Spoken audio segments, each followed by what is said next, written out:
Assalamualaikum warahmatullahi wabarakatuh. Perkenalkan, nama saya Nadira Ulfa dengan NIM 19005131. Saya membuat video ini yaitu untuk memenuhi tugas akhir mata kuliah metode dan strategi pembelajaran.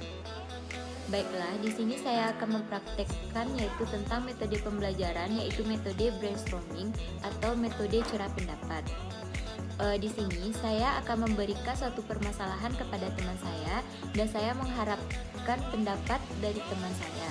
Saya Nadira Ulfa dan teman saya Rizky Ramadhani. Di sini kami akan membahas mengenai permasalahan yang sering terjadi pada saat sekarang ini, yaitu tentang rendahnya tingkat pendidikan yang semakin bertambah pada menanyakan, yaitu pertanyaan pertama yaitu bagaimana menurut saudara, yaitu tentang rendahnya tingkat pendidikan yang semakin bertambah pada setiap tahunnya. Apa yang menyebabkan hal tersebut bisa terjadi pada zaman sekarang?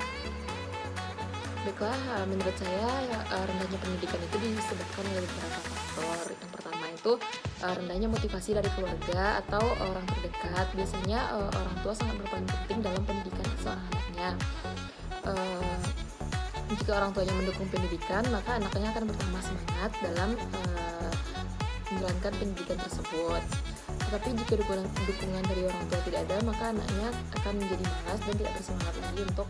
Yang kedua itu lemahnya para pendidik dalam menggali potensi murid-muridnya. Hal ini sering terjadi di pendidikan formal. Seorang guru itu mendesak muridnya untuk harus memahami semua mata pelajaran.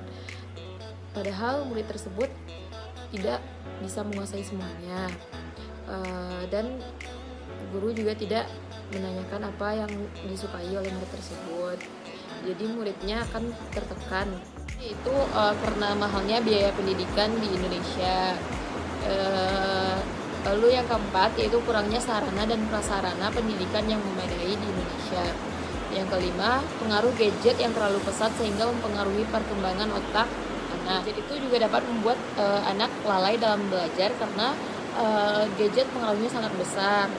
Contohnya banyak game-game online yang dimainkan oleh anak, jadi sehingga membuat anak tersebut lupa waktu untuk belajar dan lupa mengatur waktu mana yang dipergunakan untuk belajar dan bermain gadget. Selanjutnya yang keenam yaitu pengaruh dari lingkungan anak itu sendiri yang menyebabkan anak itu terjerumus ke dalam pergaulan bebas yang tanpa adanya pengawasan dari orang tuanya. Contohnya anak tersebut tidak dibatasi waktu pulangnya sehingga anak bisa pulang sesuka hatinya, seperti lewat dari jam 10 malam, jam 11 malam, sehingga tidak ada waktu anak tersebut untuk belajar.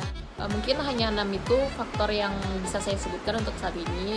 Sebenarnya masih banyak lagi faktor-faktor lain yang menyebabkan turunnya kualitas pendidikan di Indonesia ini.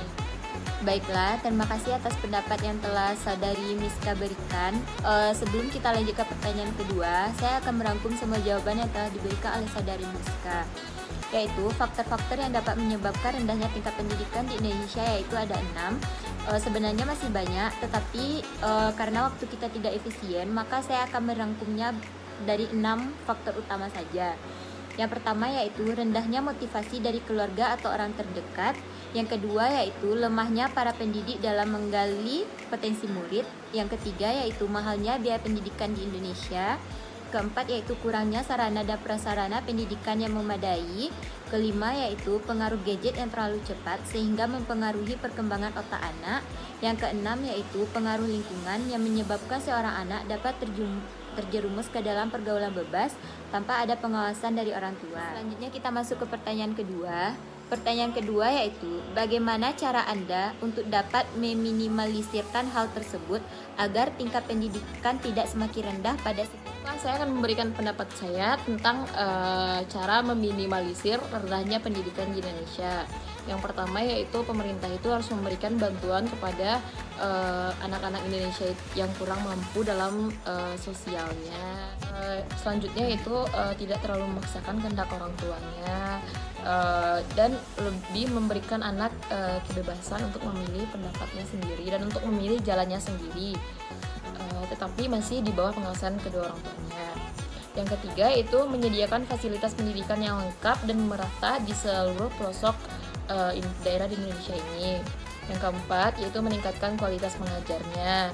Yang kelima yaitu mengurangi penggunaan gadget pada anak, atau gadget boleh saja dimainkan tapi orang tua harus membatasi waktu untuk anaknya agar anak tersebut tidak selalu bermain gadget dan lupa untuk belajar. Baiklah, terima kasih atas pendapat dari Saudari Miska. Saya akan merangkum kembali jawaban yang telah diberikan, yaitu yang pertama, cara untuk meminimalisirkan hal tersebut agar tidak terjadi yaitu satu, pemerintah memberikan bantuan biaya pendidikan. Kedua, tidak memaksakan kehendak orang tua atau memberikan kebebasan kepada anak dalam menentukan kemana ia akan melanjutkan pendidikan dan memilih masa depannya.